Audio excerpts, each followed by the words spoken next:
Or you could say like, you know what? I don't think I'm driving crazy, but our baby's in the car. My family doesn't feel safe. So I'll just drive a little slower or whatnot. Right. Yeah. But you do this, well, I can't even, you drive. Because I'm like, I'll drive, but it should also mean when I am not in the car and you go somewhere wild by yourself, you also drive cautiously. I do, yeah. But you give me the indication that you're like, well, I'll switch it up for you, but like the minute you get out, I'm gonna go back to my, like, you don't have integrity is what I'm saying, yeah.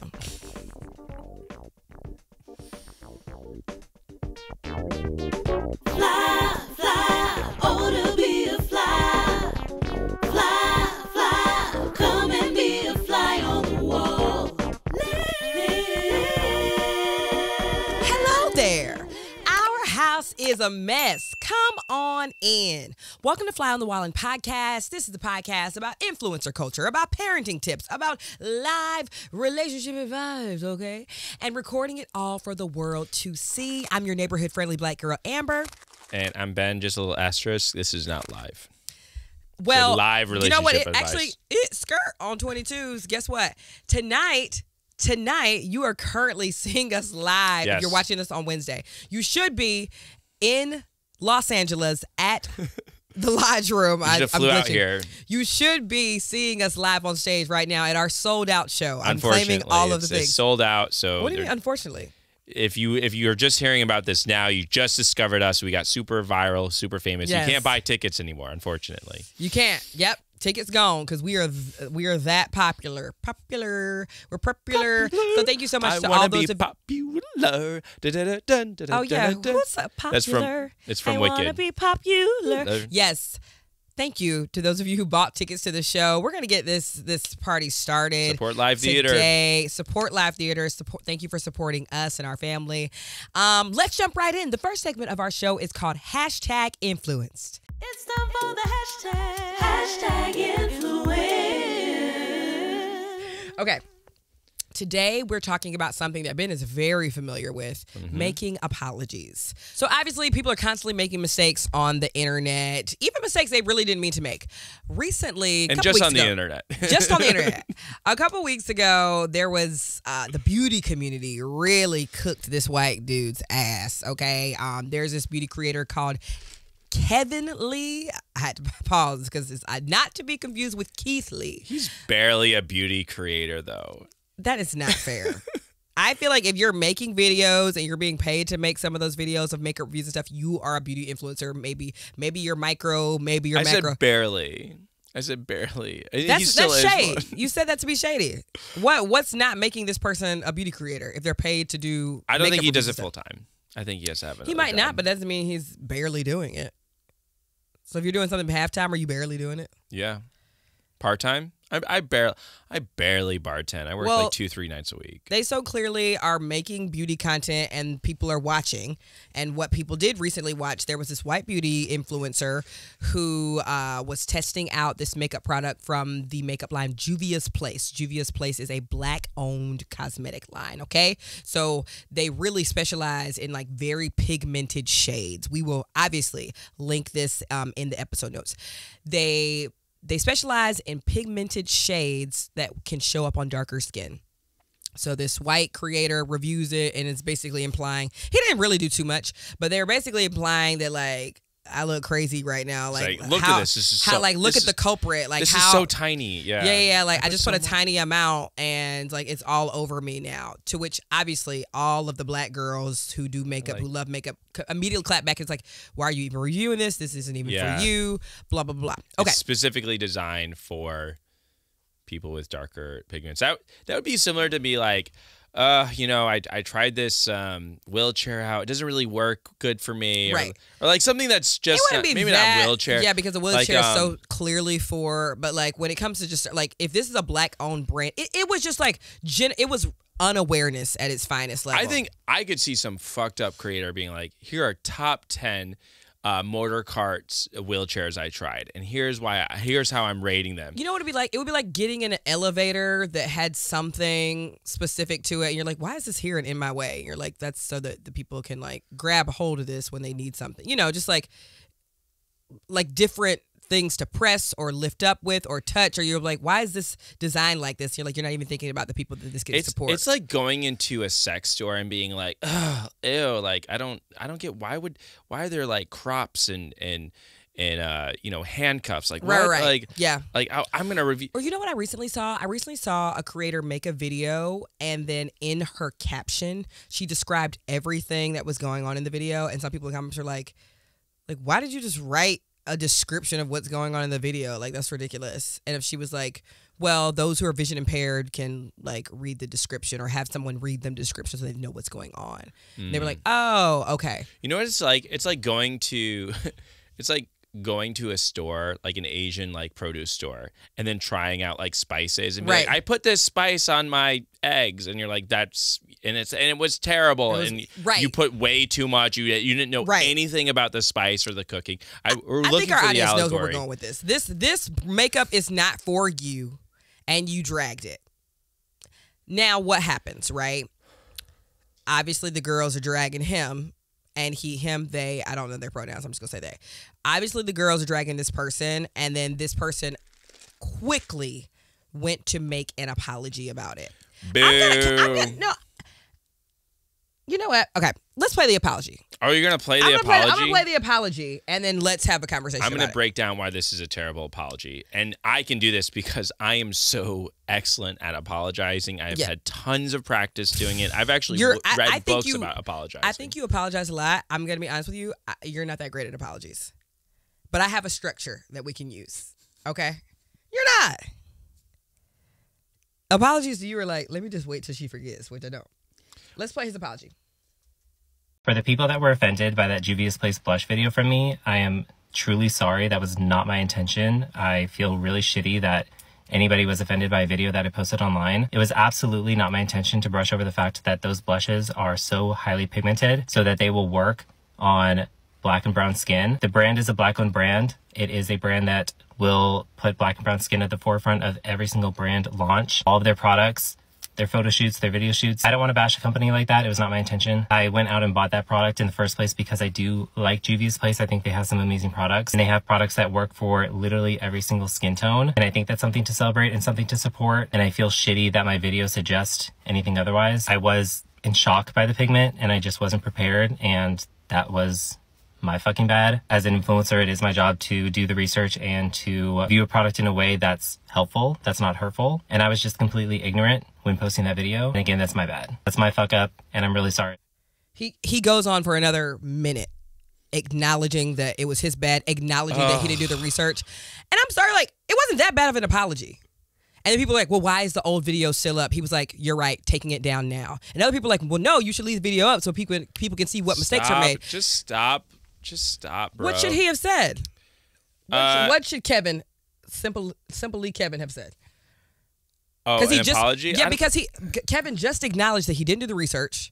He just acknowledged that, like, this is a black and brown company, and clearly it wasn't for me. Some parts they put black people and prioritize black and brown shades. Sure. Though he started his apology terrible, and then he ended it pretty well. So the first thing you don't want to do with an apology is say something, I'm sorry that I offended you, for those who got offended.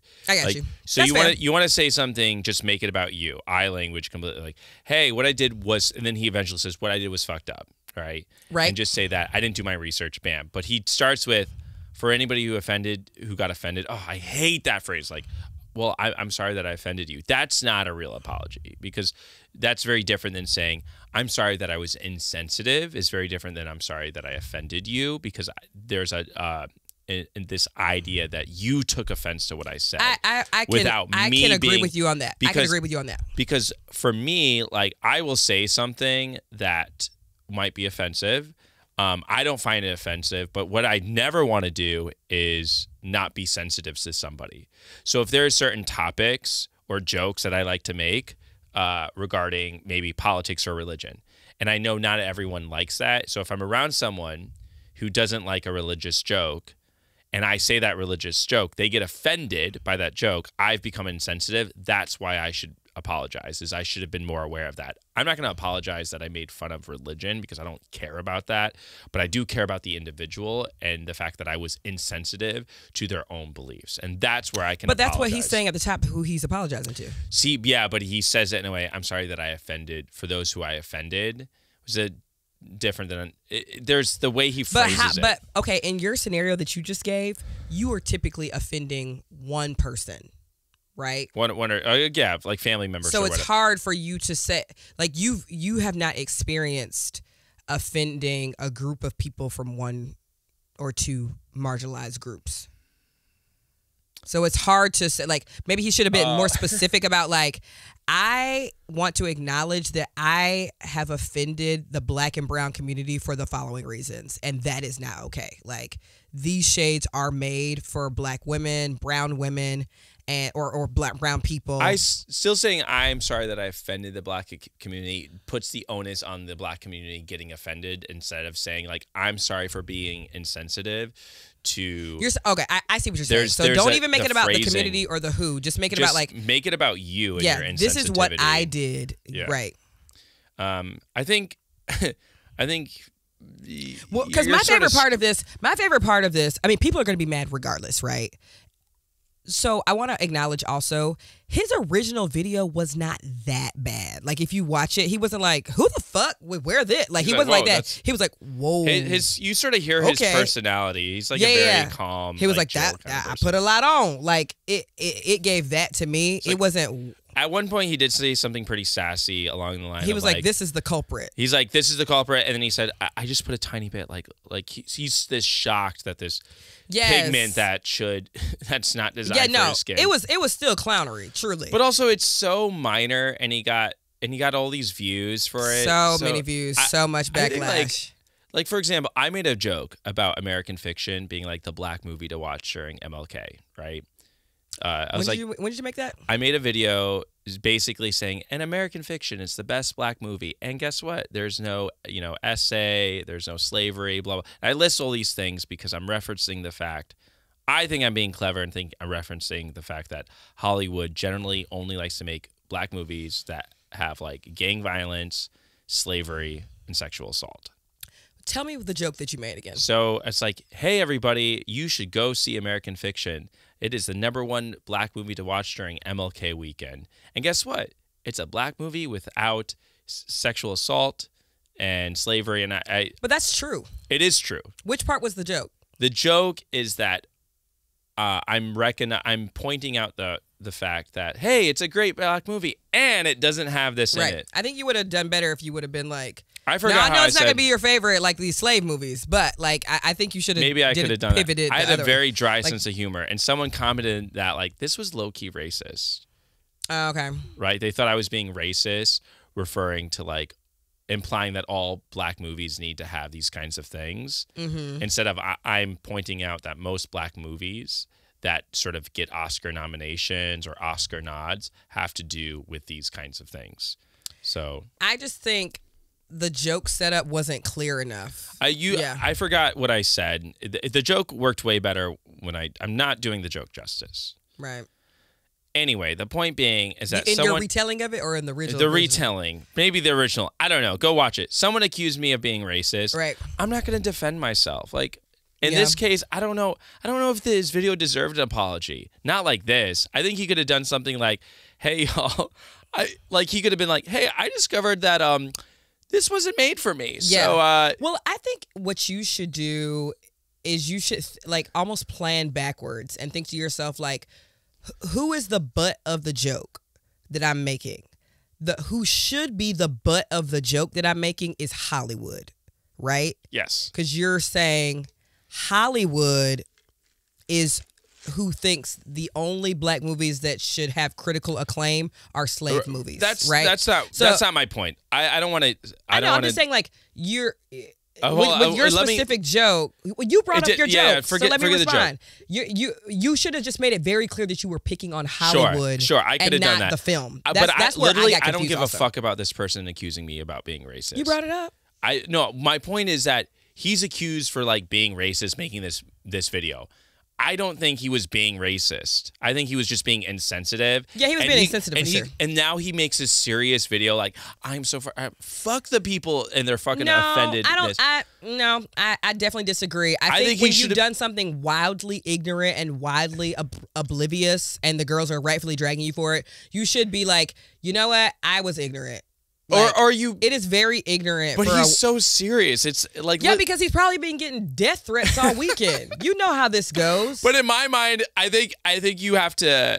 I think you have to recognize that people over exaggerate on the internet, and then you take that and make a bit out of that, being like, "Hey, y'all." No. I do not think he should have doubled down at all. I don't think he should have doubled down. What I think he should have done was made his apology like ironic and funny, and be like, "All right, y'all." No, but that's not the content he does, though. Right. Like if you don't do funny content, your apology should definitely not be funny. But this apology is not nothing that nobody does in their content, right? He should have engaged with the material instead. He's apologizing for offending people. He should apologize he should say something along the lines of if I think he was going to do an apology, he should have said something along lines of like, "Hey, I was being insensitive. I did not know. I did not think that this was this way." Or he could have said something like... No, that's even worse. It's like, yeah, you wouldn't, because you don't have to think about anybody but your white self. Like, I hate when people do that. It's like, who would have known all you blacks were going to be outraged? Like, I'm like, the world is bigger than you, dummy. Like, I think he should. Okay, well, let me tell you what. So you're saying if you were him, you would not have apologized. I think for offending the black and brown community at large with your ignorant stuff. I think first of all, I think that the black and brown community was not everybody in that community was not offended by this video. I guarantee you there were tons of black and brown people like, I don't. There were, but it was out. The only reason I saw his video is because black and brown beauty influencers that I follow stitched this and were like, we review this product all the time. Of course, like this, fairer skinned white person didn't love it, but this is still a good product. This is still a bright up, because it just comes down to the damage. The damage being done is that there are only you maligned a product. Yeah. The damage being done is that there are only a few black owned makeup brands, and you chose to pick one of them out and say what's wrong with them. Because you have never experienced something not being made specifically for you. Yeah, and I think that's the route he should have gone. He should have stopped like this. But he wouldn't even have the rhetoric to say like, I am so unaware that so many products are made for me. When have you ever heard a white person speak with that level of like clarity and honesty? Like, I had no idea that there are products.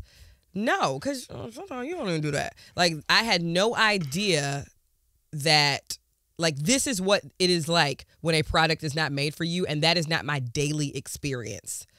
So I acted out of like pure, accident, because I am not in the daily practice of things being made not for me. Right. And I think that would have not being made for me, rather, been a more that's why I'm like, why would you tell him to respond with a joke? Like, that's why I was like, no, it's not funny when things are constantly not made for you. Well, no, I think he should respond with a joke for a couple of reasons. Like, one, as you could tell from that apology, he didn't do it right. So every time you're serious, like once you've fucked up, like literally on the internet, there is nothing you can say or do to convince someone otherwise, right? I don't agree with that. Can I say why? Yeah. Can you come back to that point? Okay. I want to say this. There is this woman on TikTok. Her name is Molly McPherson. She works in crisis management. So she is literally who the girls call. She works in PR. She's who the girls call when a company or a singular person is like, hey, I fucked up big time. Can you help me issue a PR statement? Can you help me come up with what I'm going to say, in my car, via Instagram, whatever. So her big structure for this all the time is own it, explain it, promise it. Own what you did, explain what you did, and promise to do better. Now, your promise can look a lot of different ways, right? We love Cheska Lee. We had her on the show. She has a great video that's like, instead of an empty apology, write a check. That's a great way. If you want to do something funny, you be like, hey y'all, my dumb white ass made a stupid ignorant video because I am not in the daily practice of products not being for me, because everything is made for white people. I want to own that I just fully manifested that in this video that I made. Juvia's Place, explain. Juvia's Place is a Black-owned brand that specializes for Black and brown women, and that is something I even learned the other day. I'm going to leave that video up as a learning lesson, and I'm going to be buying, you know, $400, $500 gift cards or new makeup palettes, and I want to give them away to creators. Sure. That need, whatever. I think that could put have been some money in Juvia's Place's pockets at this point. But he also says that he uses that brand's. That's where Molly probably would have said, like, no, just say you didn't know. Just say you didn't know. Why? Like, double down on the fact that you were ignorant about it. And here's my thing about injecting humor into this, right? When you're very serious and like looking at the camera on the internet, it almost becomes like a way of like showing how remorseful it's almost like this false humility kind of thing. I don't agree. I don't think fuck you with. could take and I'm just saying, because Ben is obviously somebody who sometimes says some unhinged things, and there have been times in our relationship where you said something so unhinged and sucked the air out of the room, and you try to apologize with humor, and I'm not buying it. Not that night of. Like, how has that worked out for you when you're like, I'm a dummy? I'm like, you're still not even acknowledging what you did or what you said. I feel like you should learn from the own it, explain it, promise it structure. I think we all can. Yeah, I think. I mean, you can. I think you could own it. Be like, yo. So I found out. This is how I apologize to the Black and brown community that I offended. So this is what you just reviewed Juvia's Place poorly. Yeah, I just reviewed Julia. This is what I did. So I found out that this makeup is not made for me, and very, very clearly, I illustrated that. I also and I wouldn't know that because most makeups are made for I wouldn't me. know that because most makeups are made for me. So in this very small moment, I realized what it's like to be a Black person. No. You're like, absolutely not. I think you'd be like, yo, call Molly. I was insensitive. Molly, you in danger, girl. I was Listen, y'all, I was an insensitive little shit. Like self-deprecating humor. I was an insensitive little shit. My ignorant might have hurt this company, but honestly, it didn't do much because I only have 30,000 followers, and my most viral. No, don't try to minimize the damage that was done. No. Dang, I'm a terrible at apology. You are. Kevin has Simply Kevin. Oh yeah, he does have 25.9K followers. This apology has 1 million views. Then he took the video down, and some people have listened to this and they're like, I mean, come on, like he doesn't have that many followers, so he's gonna make mistakes. Because here's the thing, if you are creating in the space long enough, you're gonna make some mistakes. Yeah. It just depends. There's a checks and balance of, did your mistake, was it so insanely ignorant, or did you say something that you're like, nope, I intentionally made this baby slave joke, I'll call myself, and I am not apologizing for this. Like, double down. So you can choose to do whatever, but I don't think they intentionally made this mistake. No, he didn't. I think So when you make an unintentional mistake that has impact, you gotta own it, explain it, promise it. Amber and I had a similar situation right before she showed me this video where I bought a product used for cooking, and Amber was like, "What the shit? What the fuck is this product?" I was like, "No. It's a very culturally used product." Right. And she's like, "You know what? I'm glad you said it, because if you go into that being like, what the hell is this? You know, right. You appear to be insensitive." And yes. there's we won't moments. even be I think I posted on my Instagram story about it. Like, I put butter on the shopping list. Yeah, and I bought her we always buy sticks of butter. And then Ben bought this Indian butter, clarified butter called ghee or something like that. Yeah. And you're like, what is this? And so it did like in the in the same world of Kevin Lee, simple Lee Kevin, it took me aback because it's like I'm used to the sticks. You always bring the sticks in the house, so it took me aback that when you brought something. I bought it different. When you bought something different. Did I then get online and be like, look what this stupid ass product being bought? No. I got online and was like, okay, y'all, this is something that's not used to my normal, but I'm going to try it out, okay? Because clearly cultures of people use this product and it's sold in stores. There has to be, you know, I have not experienced this yet, so I want to experience this. But when you get online and drag something that whole communities have been using for years, you just sound crazy. You do. Yeah. Okay, do you think you can learn how to own it, explain it, promise it? That the promise Own it is what is really promise important is for me personally. Great. I think I could tattoo that right on my belly. You should. Own it. So let's say you said something effed up a couple nights ago. Not wildly racist, but like you don't need to be saying that annoying kind of thing, right? Yeah, I'd be like, yo, that was not, there was a way I could have made my needs known without using sarcasm in that kind of way. So okay, own it. That was fucked up. And, you know, I apologize. So own it, explain it. Explain it. This is what is key for me. Explain what you said and why it could have been hurtful. Yeah, and then I would explain it and then promise it. I'm not gonna say that again to you. I'll find a different way to explain when I feel like you're being particular about something or nitpicky. Yeah. That was lovely. Yeah. I can do that. I can do that too. Because what needs help on my apologies? Is it the own it, the explain it, or the promise it? You own it. I think owning something is really, really difficult for you because something that you will do is that you will do something in retaliation for a slight that I might have committed.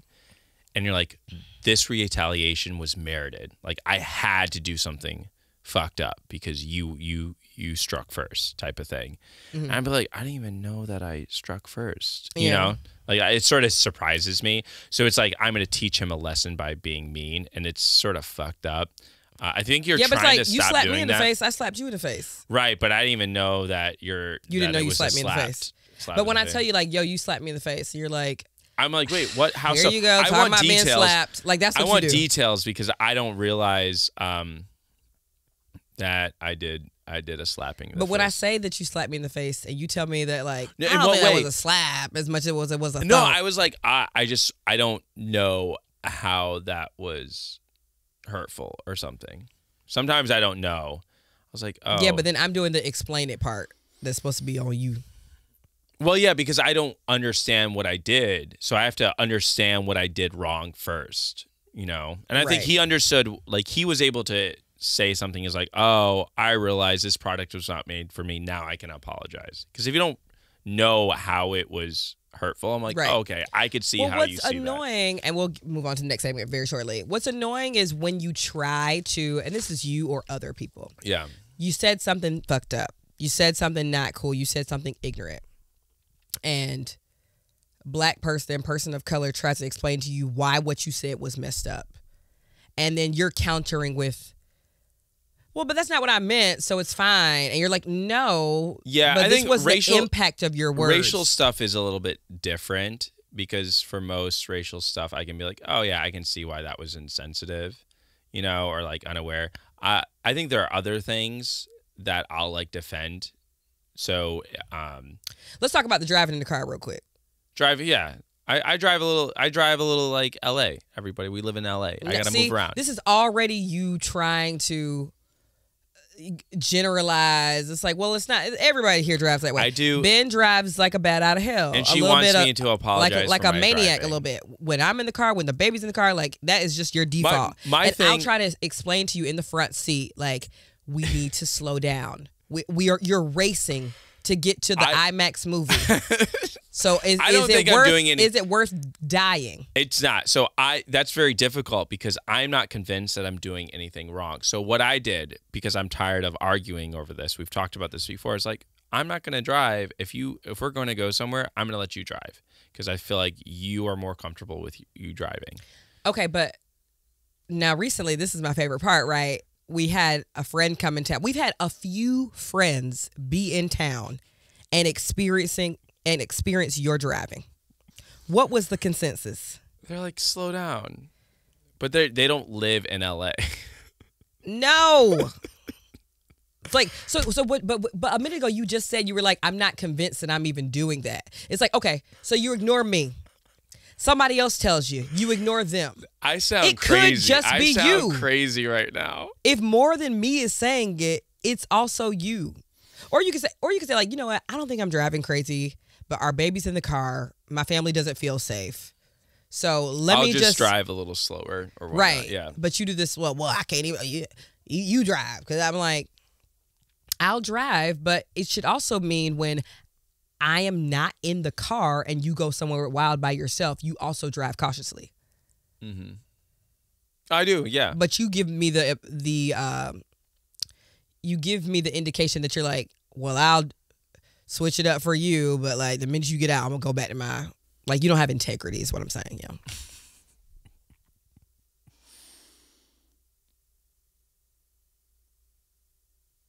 Do you plan to drive more cautiously? Are you gonna promise it?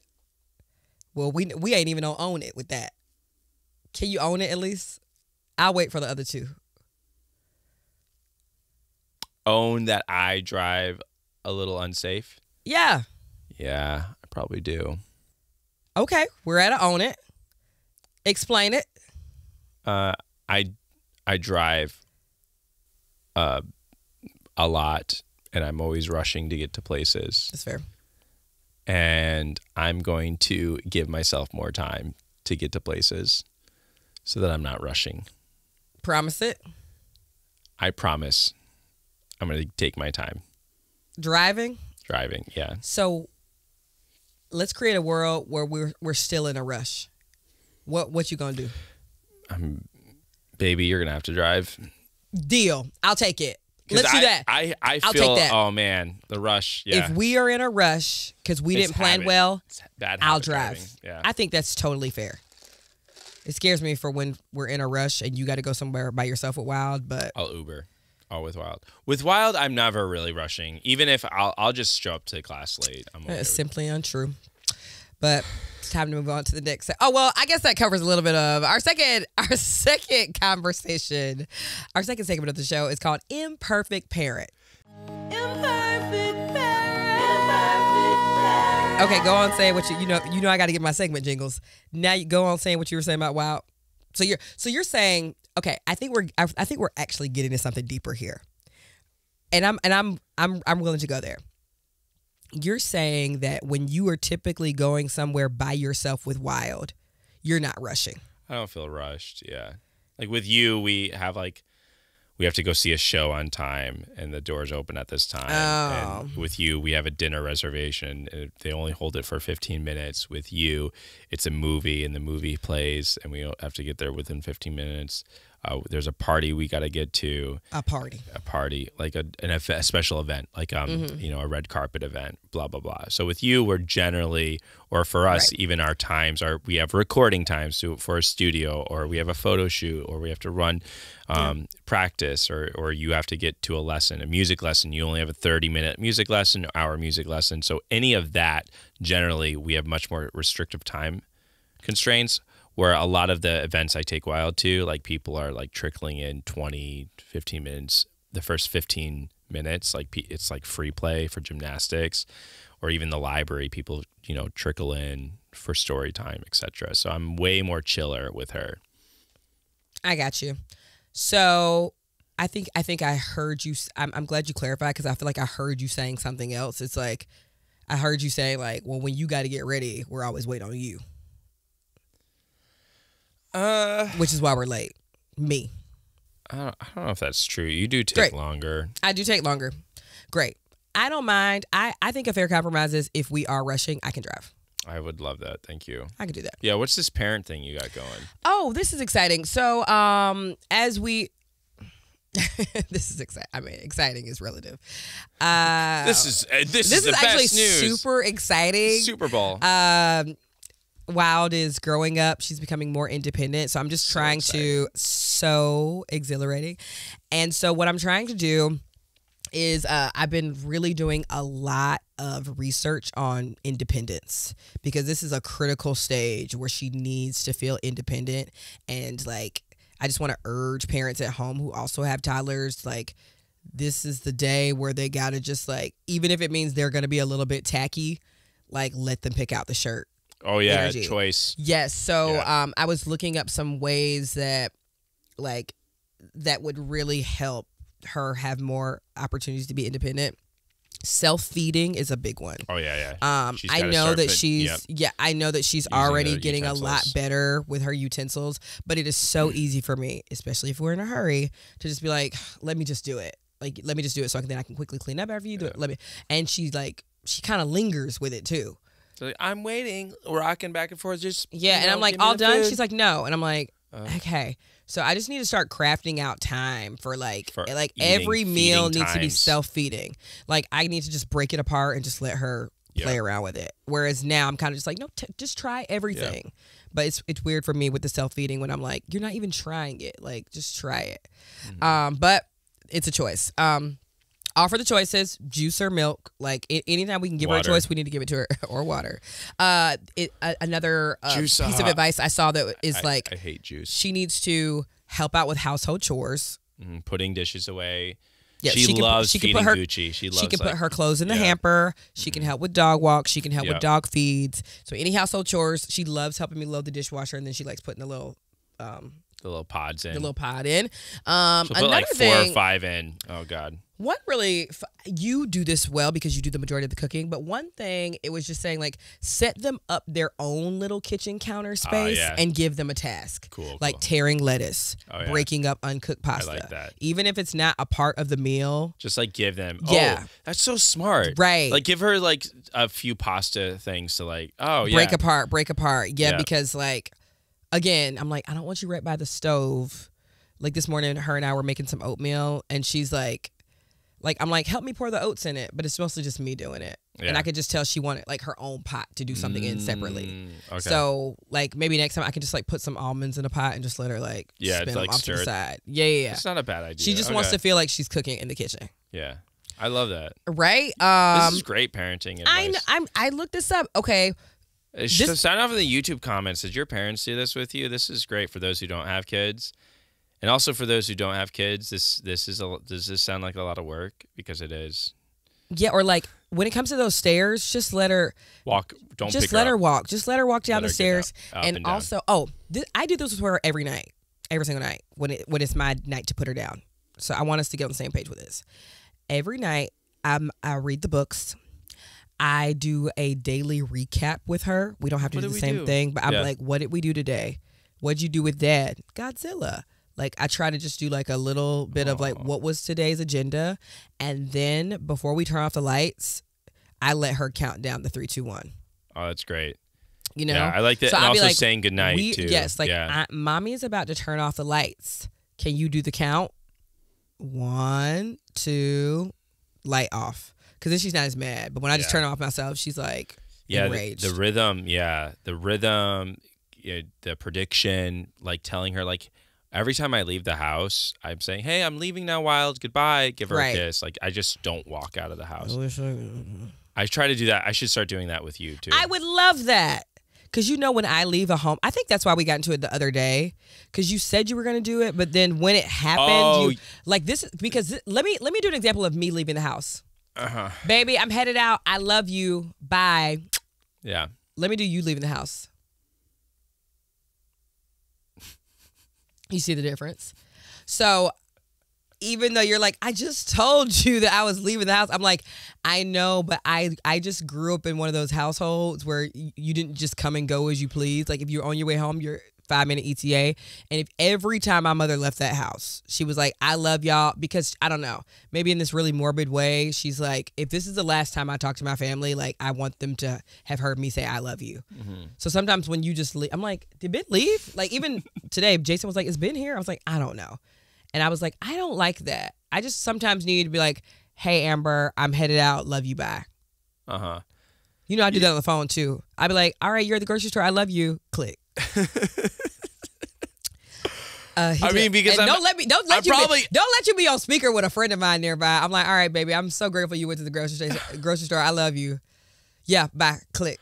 Well, usually my mind is all over the fucking place, man. I'm usually thinking about a story or a movie we're gonna watch or some shit I gotta do. That's fair. And so if I'm pushing the stroller, and lately I've been taking Wilde to the grocery store, she's in the grocery store with me, and when you called me, she was getting a little antsy. I'm like, all right, bye. Like I'm trying to move and go about doing things. If you only have 2 seconds, can the salutation be love you? Yeah, I and can not do bye? that. Yeah. Because then it's clear. Yes, I can do love you. Love you. I could do If you that. just said love, bye. Love, bye. Love, click. Oh, Even that was great. Yes, the argument. I said, I told Amber, I'm like, hey, I'm gonna after we eat, I'm gonna go do this errand, and I waited a little bit longer, but I leave after we eat. But I was downstairs for a little bit doing some stuff. Then I leave, but I don't tell her the moment I leave the home. Yeah, he lingered for like 2 hours though. Maybe, I don't remember, but for me, like if you're like, I'm at you're some like, point you today, need I'm to gonna tell do me the same. every time you leave the house, and I was like, that just felt a little bit too much. But now looking back, I think you do the same thing to me. Right. But I don't really need to know, especially if you already told me like I'm gonna go to do do these things, you know. Well, what's frustrating is sometimes you'll say you're about to work on a task and you don't. You'll linger working on the task, and then when I actually need you to help me out with something else, you're like, no, I got to go to the store. I'm like, I got to do this thing. You told me you were going to the store 2 hours ago. I know. I got caught up in reading. So that was the go to the store time. You squandered it. Now you got to do something else. I have to motivate myself to get up and move about. It's hard. My brain gets distracted. The I love you is going to hold you accountable. I love you. Yep. You want to move on to the next segment? Yeah. Since we're talking about love.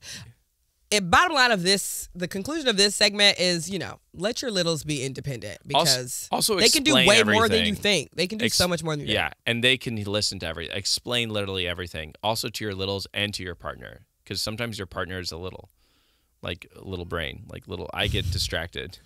He got a little brain. You compared me to Wilde today. I was like, that's offensive. What did I say? I forgot. You're like Wilde when she says sorry. You don't really mean it. I was like, damn.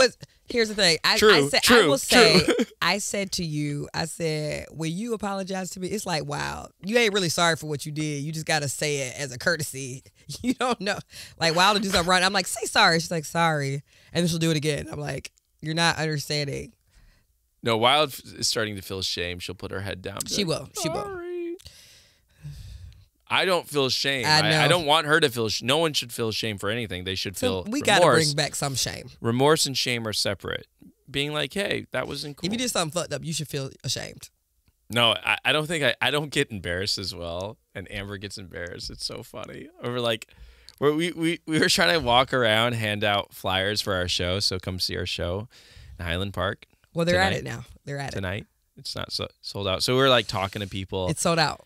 Sold out. And Amber's like, I see her at one point. I'm pushing the stroller and I'm getting us some food. And I see Amber just standing awkwardly, like, on the street. I was like, I talked to some people, but they didn't want to be filmed. So I was trying to do like man on the street style interviews. And they were like, we'd love to talk to you. And I'm like, okay, can I record me asking y'all some questions? They're like, no.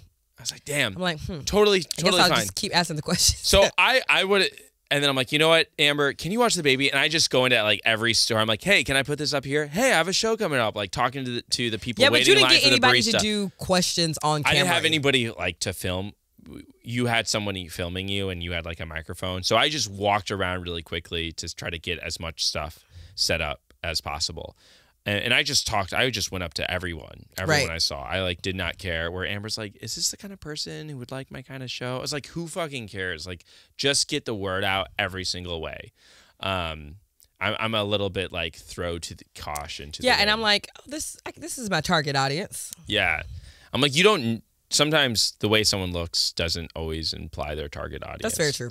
But like, there's certain key giveaways where I'm like, I'm not going to talk to this like couple walking with like a walker. No, you will still do that. Probably. Ben will literally go up to you if you have like AirPods in and you're clearly like in a hurry, and Ben's like, hey. And like the bus you're trying to catch is literally going down. I'm like, in your way. Yeah, I'll still try to talk to you. That is so you. Let's kick it to the next segment. The next segment of our show. The next segment of our show is called the I do's and don'ts of relationships. I do, I do. I do, I do. I do, I do. I do, I do. I think we had a full therapy session earlier in the show, right? The apologies. Yeah. Learning how to apologize. And learning how to leave the house. We found out that I don't apologize to the Black and brown community if I were to. Oh, you're going to make I so would many mistakes. apologize. All right, let's talk a little bit about friendships. If you would like advice from our show, call 1-833-FOTW-311. We will listen to your voicemail, and you might end up on the show. So here's our next caller. Hi, Amber and Ben. Thank you so much. I literally love the podcast. Love you all. I just have questions about, I guess you could say, friendship. How do you know when a friendship has reached its expiration date? I have a friend that we met while my husband and I were stationed in our first duty station, and then she just had a very toxic relationship that I tried to, help out with and things like that. And we've since, moved away. And, she still calls me with all her relationship drama because she's still dealing with the guy. She's 25, and she's been dealing with this guy since she was 16. They have 3 kids together. And, honestly, it's just draining. I don't know because, I never had to deal with that. I'm not really sure how to go about it. I try my best to give her advice, but it's just very toxic. How do you let somebody know that your friendship has reached its expiration date? The way I did it actually was saying hey, I don't want to be around you anymore because I don't like the way you're talking to me. That's literally what I said to somebody once. And I haven't talked to that person for over 2 years. Yeah. I wasn't pregnant. They were in my wedding and they got married. And I just was I can't do this. I want to be clear. This person had a full blow up with being on the street, and that was Ben's response. So, you didn't initiate this conversation. I didn't. She was doing too much. I was and I was referring to that specific day. I was no, I don't want to be around you this specific day. But yeah, then, you're right. But then after that day left, I was actually, I don't want to be around anybody who would talk to me like that. You're right. And good for you. Yeah. I've not really done that. I think for me, I just ghost people. Yeah. So in this case, if she kept on trying to call you, I would maybe block her number. Especially if you don't live near each other anymore. And that's not great advice, but it's the easiest thing to do. Yeah. I definitely think that I definitely believe that there are certain friendships that serve us for certain periods of our lives. At one point in my life, a studio apartment served me. That is not today. I need some space. Baby, family, I need some space. That doesn't mean that studio isn't great and doesn't work for some people. It just doesn't serve me in my life where I am today. That's the one.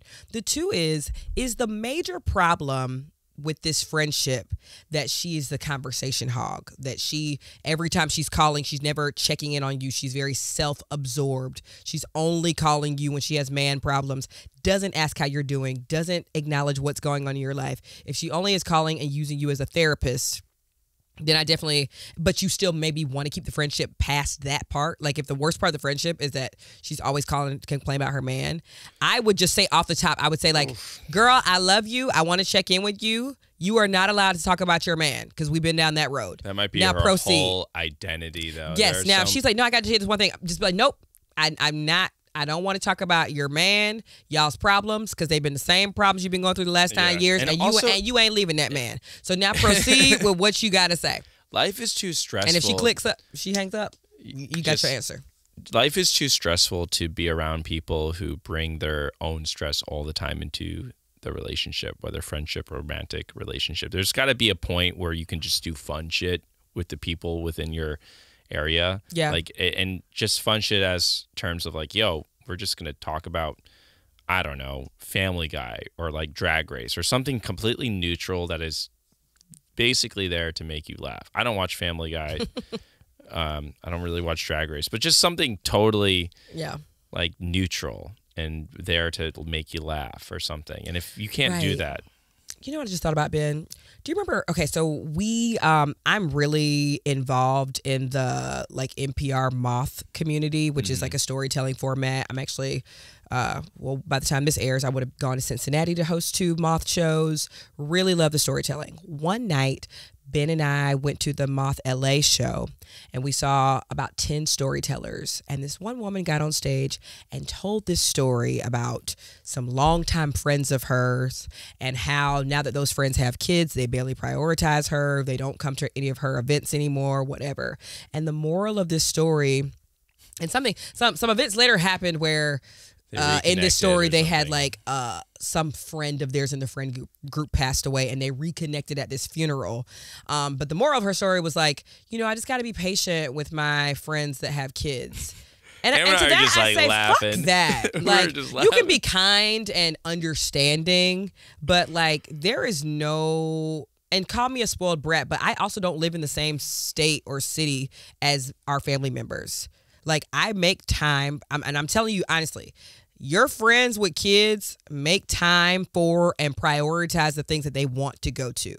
I personally, if you ever hear me say, girl, I can't come, I got to watch Wilde, I likely just don't want to come. I'm going to be honest with you. Because I go to shit I want to go to. We have friends who babysit Wilde. But having a baby is a great out. It's such a great out. Yeah. And it's not fair. Like, if your friend is constantly inviting you, if your child-free friend is constantly inviting you things, and you are just like, girl, I got a child, girl, I got a child, you are making excuses, and you are a bad friend. And it depends. Like, obviously, like, I'm not talking, the internet loves to be like, but what about if my child has special needs? Of course, I'm not talking about like extreme cases. What if I don't have enough money to what if I get don't a have enough money? Then you come over here, girl. In this specific situation, it was two of them. And one of them could have like gone easily and hung out with her as the other one watched the kids. Like, come on. Right. If people want to hang out with you, and they'll make the time. In this case, it sounds like you don't want to hang out with this person. Stop giving her the time. Or you know what I recently realized about a specific friend? I looked at all of the messages that we had been sending each other, the past couple months or so. And all of the message greetings from her are only about her and what's going on in her life. Which recently revealed to me, like, I need to fall back a little bit. Yeah. Like, and not that you got to ask, like, how's Ben, how's Wilde? But every single time you're only saying, like, girl, I got this new job. Girl, I met this new man. Girl, I'm making this new T-shirt. And I'm like, what's up with you? Yeah, I'm like, cool shirt. And then she would fully ignore, like, wouldn't even say anything. I was like, you're kind of a narcissist. Like when I check in on my friends, I'll be like, I might say something like, just left recording the pod with Ben. How are you? It's been super busy. I'm sorry I haven't gotten a chance to catch up, but how are you? I wouldn't be like, we recorded a new pod episode. You didn't listen? It's like, no. Yeah. My closest friends do not listen to this show. I hope none of my friends listen to this show. Some of my friends listen to the show, but like, if they did it, I would never be like, oh, you're not listening. It's like, girl, what? Like, no, I got other stuff going, or family members, or whatever. I just hope my friends don't listen to the show because I'm probably talking about them. Yeah, that's fine.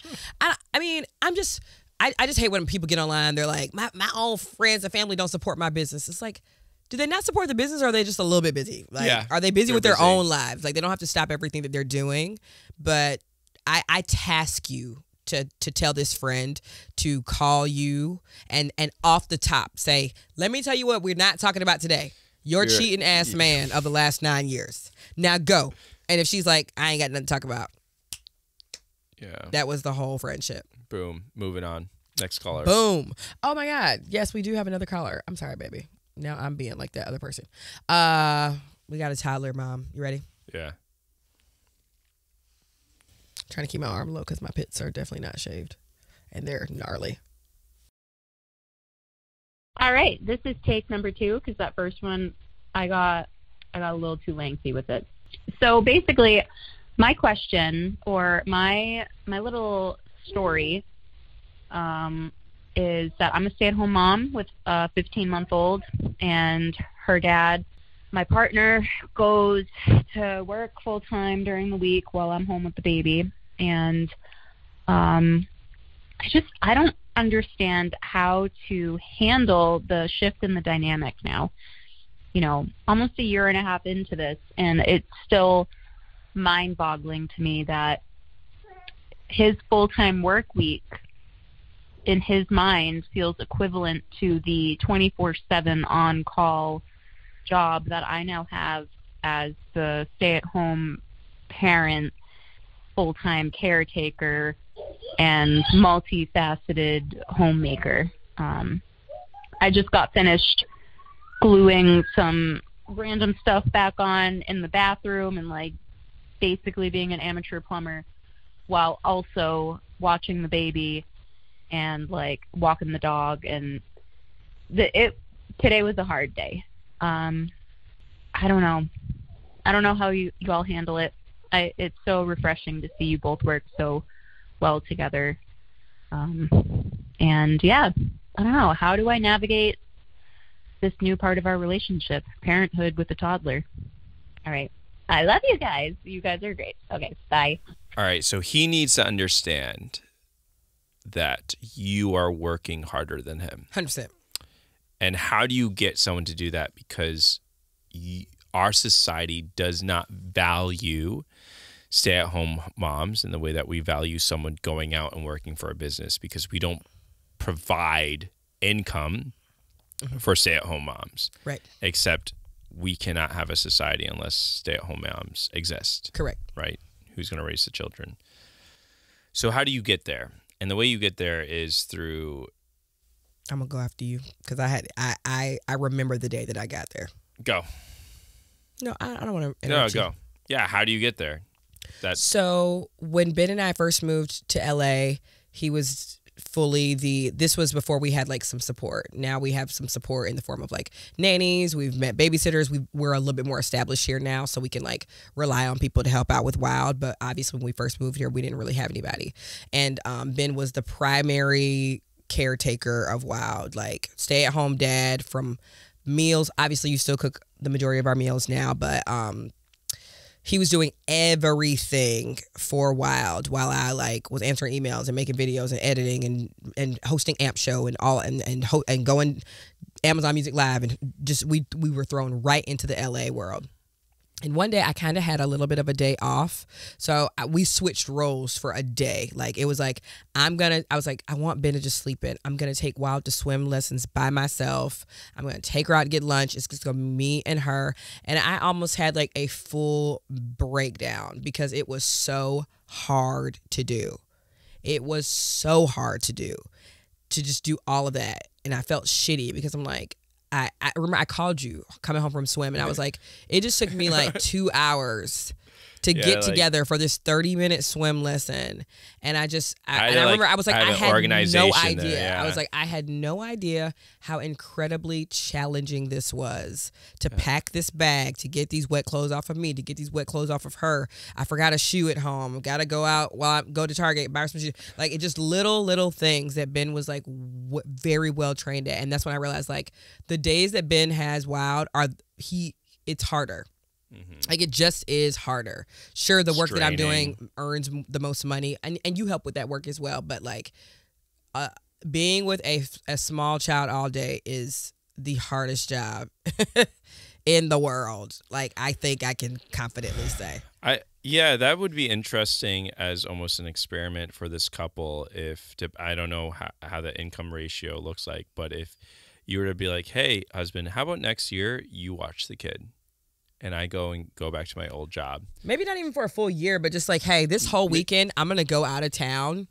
You're going to watch the baby. I'm going to just take myself to the spa. I'm going to read. Yeah. Here's what hotel I'm going to be at. I'm just going to, for a full 3-day weekend, I'm going to spoil myself. Yeah. And you're going to watch the baby. I promise you, that would even if you're not going to a hotel, go to a friend's house, hide somewhere. That was a big unlock for me. Yeah, I think there's really great books that explore this. Fed Up has been a book that we've mentioned on here before that talks about the role that a lot of stay-at-home moms have to go through, and how fathers get to just, go to work, come back, sort of chill, their 40-hour work week. And I think that's a great book. I know there are like dad influencers that explore this kind of stuff as well. But yeah, working, have them listen to our podcast. Like, have them listen to Amber's story. It's harder. Yeah. And you'd assume, like, well, you're her mother. Like, I'm sure you, like, loved that day y'all spent together. It was hell. I think it's so funny because Hell on fucking there's earth. so many memes of like the dad coming back from working an 8-hour day and just sitting down and like feet up and getting to like drink a beer or whatever. Yeah, and that was the And the easiest day. mom's You like, were now, fucking around on the all computer day, keys. yeah. Like you have to be like there are some jobs that just require. I was talking to my hair braiding stylist about this one time because I was like, no, you have to be in the zone for 8 hours straight, like with your hands. Like every braid has to look like the last one. I was like, I can't think of a single job besides parenting that requires you like you have to pay attention. And sure, Wilde's getting to an age where she can kind of play around her room for a little bit, Yeah, but like, independent play. but at work, if you go into work, you can kind of check out of a meeting mentally. You can fool around on the keys. You go take your lunch Except break. for teaching, yeah. Except for teaching, but yeah. but some jobs you really can, like corporate America jobs. All my friends who work in corporate America, I'm like, are you on the phone? Or with me even right now? doctors. Even doctors. I think the doctor, when they talk to me about 5 minutes and then they move on to the next thing. patient. I was like, you didn't spend any emotional time with me. You didn't really give me any great information. It's super like 5 minutes. Yeah, emotional time. Even a therapist can kind of like zone out. Yeah. And be like, and how does that make you feel? Because they're mostly just there to like let you talk. I'd say so. I'm not trying to What say if these the jobs are roles not were important. reversed? It's supposed to be like, wish we could switch up the roles. Yeah, that's the What song is that? Beyonce. What if I? Oh, it's Sierra, the Sierra one. Better. Yeah, sorry. Better. I forgot. They sort of came out around the same time. If I were a boy. Oh yeah, if I were a boy versus. a boy. All right, let's talk about something a little bit less funny. The next segment of our show is called Shelfie.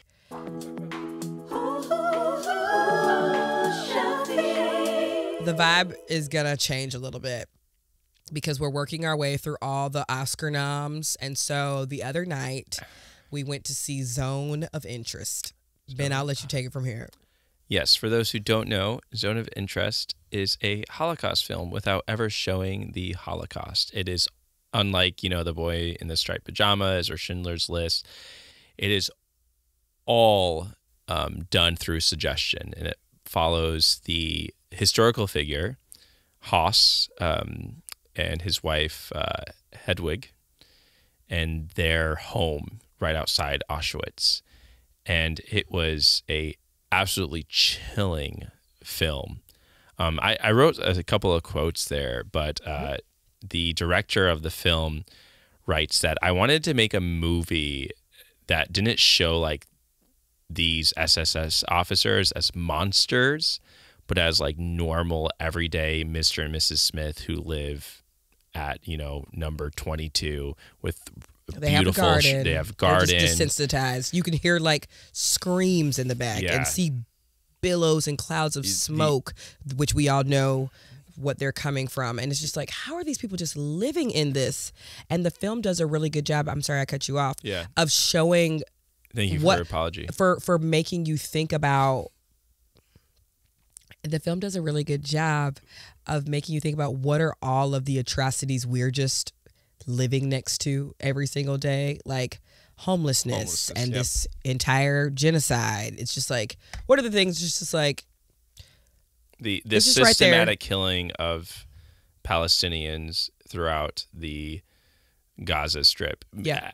And just the fact that we're like, oh, Israel, yep, they experienced the Holocaust, but so therefore it's okay for them to create this apartheid state, where some people can drive on certain roads and other people can't. And the US is like, yeah, we're a country that loves freedom of religion, except we're supporting a religious ethno state. It's just a very strange even world. more simply, like you could just live, like if you lived near a state prison or something, you're just Yeah. like, this And is to right make it more over in the- there. yeah.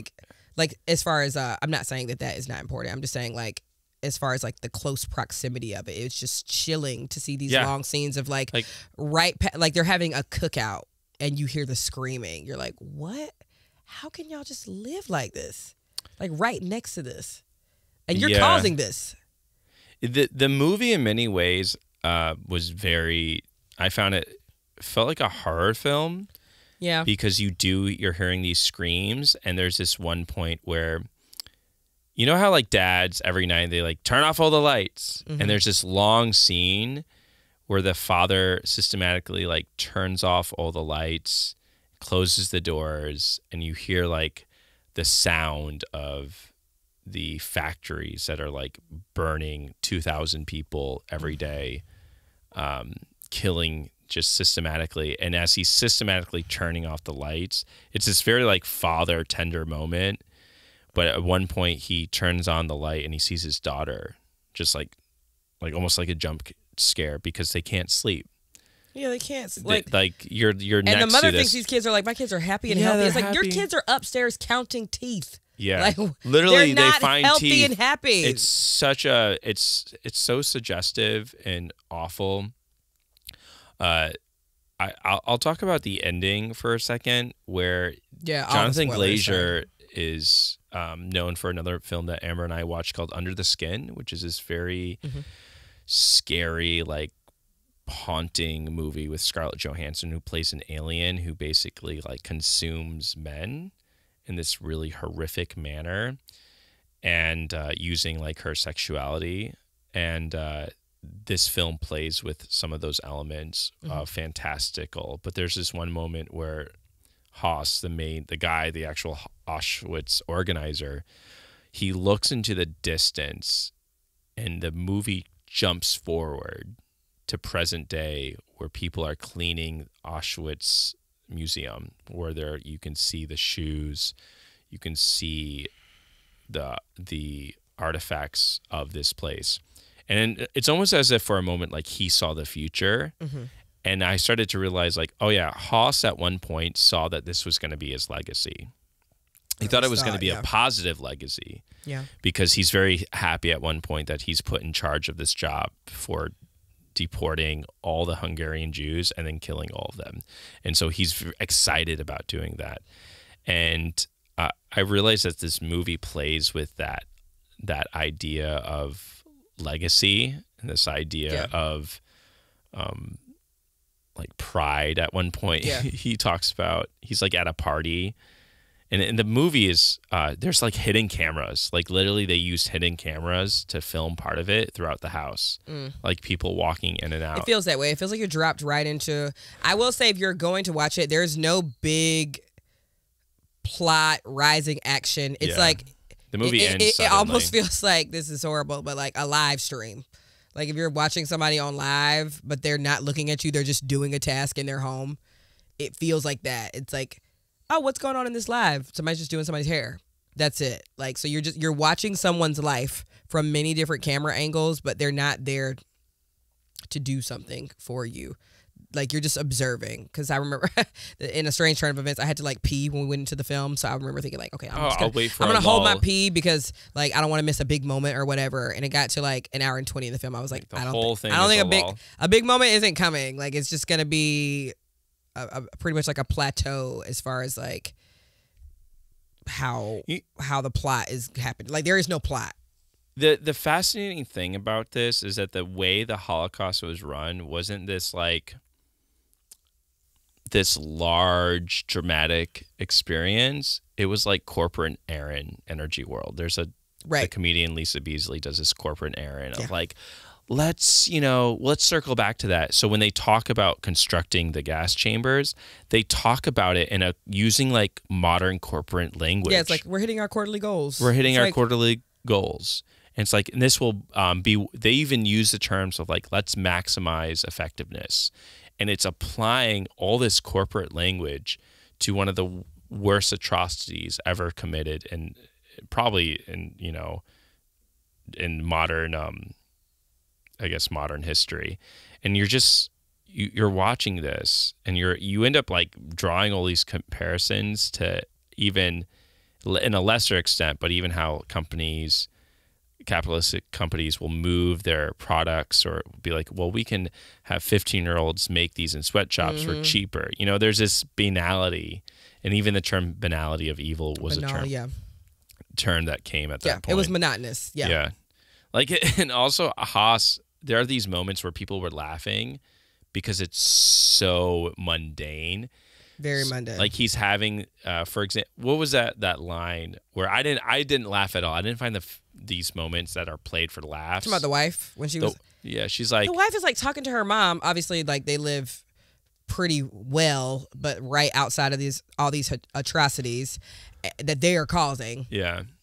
And so the wife's mom comes to visit and is like, "Look at my garden" or whatever. And I guess her mother is like, "Oh, I'm just so proud of you." Like, yeah, you've done well for yourself. In the way that a mother would say to you, you know, I'm coming home from LA. My mom's like, "I'm just so proud of the work that you're doing." I'm like, and at one point the wife says like, I mean, around here they basically call me like the queen of Auschwitz. Yeah. I'm like, not Real Housewife of Auschwitz, bitch. Like you are out of your mind. And they start laughing, and I and watching it. Like the audience, you mean? Yeah, some people in the audience laughed because we were just so shocked. We're like, that's how it was. Like Schindler's List. When you watch Schindler's List, there's this moving score, and there's this like dreading sadness, and you know what's going to happen. Where this film, there's dissonant sounds, which Jonathan Glazer uses pretty frequently, just like boom, like almost electronic sounds, something you would hear in a science fiction film, like that.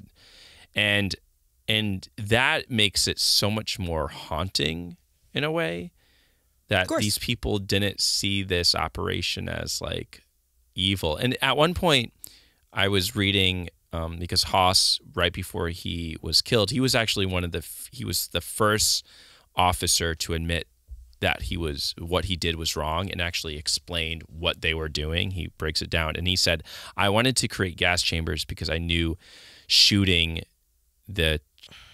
children and people would be too much for his soldiers." So he knew the price of it would cost. So he's like, not only did I want to make it more efficient, but I knew the psychological toll it would take. I can't stomach this anymore. Yeah, it was just like, so there's this level of like, no, almost like sympathy. Like he has this sympathy, this like sick, twisted sympathy for his officers, and knowing that like and humanizing them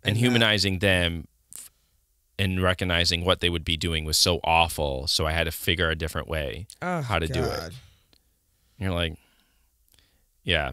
Yes. And they like, there's horrific, this movie is probably going to be talked about and like shown forever and ever. Yeah, it's a good film study. Like it's a one-time watch, but it's great to study like cinema, I would say. Yeah, and I don't know. Jonathan Glazer makes this point that he says the level of evil that this man does is possible for many humans. Like this can happen again. Oh, of course. That's what the big bad is like. And that's like, that leaves you with the little like thing in your throat when you leave. You're like, oh, this could easily happen again. You know? Yeah. I was talking to, our friend Gabe came over the other day, and he was just talking about, maybe it was in a movie or something, but like one line that the Joker famously says, it's like to Batman, it's like the difference between you and me is like one bad day. Like, yeah, I've just had more bad days than you, but like you have the capacity to have this many bad days. Like, and so we look at homeless people or any situation and you're just like, look at them, they're not working, they're not trying, whatever. It's like, no, one bad day separated like me having a home and you not having one. I think, and a lot of people would be like, oh, my indifference to a homeless person is not comparable to like a Nazi's action. But I think Jonathan Glazer is making a point that no, there's a parallel to be drawn. Yeah, of course. From here. And that, I think that leaves you, I don't know, hopefully like people will go and be like, hey, maybe we should vote for people that would provide affordable housing. Maybe we should vote for people who's going to provide sanctuaries to help with drug addiction. Maybe we stop criminalizing, right now we're literally thinking right now to criminalize homelessness right now. Yeah. The Supreme Court is hearing a case about Portland who wants to criminalize, in Oregon, I believe, to criminalize homelessness. And so I think this movie, it's gonna make you think. It's gonna make you very, very uncomfortable. I think it's one of the best movies I've watched. And I still think about it There's this like scene. Yeah, you can barely sleep at night. I mean, Yeah. we shouldn't sleep at night. Yeah, that was the point. Yeah. You know, there's like a lot of this Nazi films. They think about like they fantasize like going around and killing Nazis. So Inglourious Bastards plays with that Right. fantasy. There's a TV show about these like action people going around hunting Nazis. This film doesn't make you like want to kill every single like Nazi. Like I don't know. I don't think that was his point. I don't think he wanted you to like leave. But it doesn't make you sympathize with them, no. I don't think sympathize, but I think it makes you leave the film being like, oh, humans, we humans have a potential of doing atrocious things. Right. Right? I don't know. Closing thought about Yeah, the movie. I'm just done. 'cause I'm we're- done. We can edit this shit out of this later. Sorry, Daniel. No, don't be sorry. I'm just saying, Go watch the film. Zone of Interest. yes, it's heavy, but necessary. Ready to get out of here? Yeah, what a weird note to end on. And you wanted to stay there, so I was like, I'm just gonna let him talk. I mean,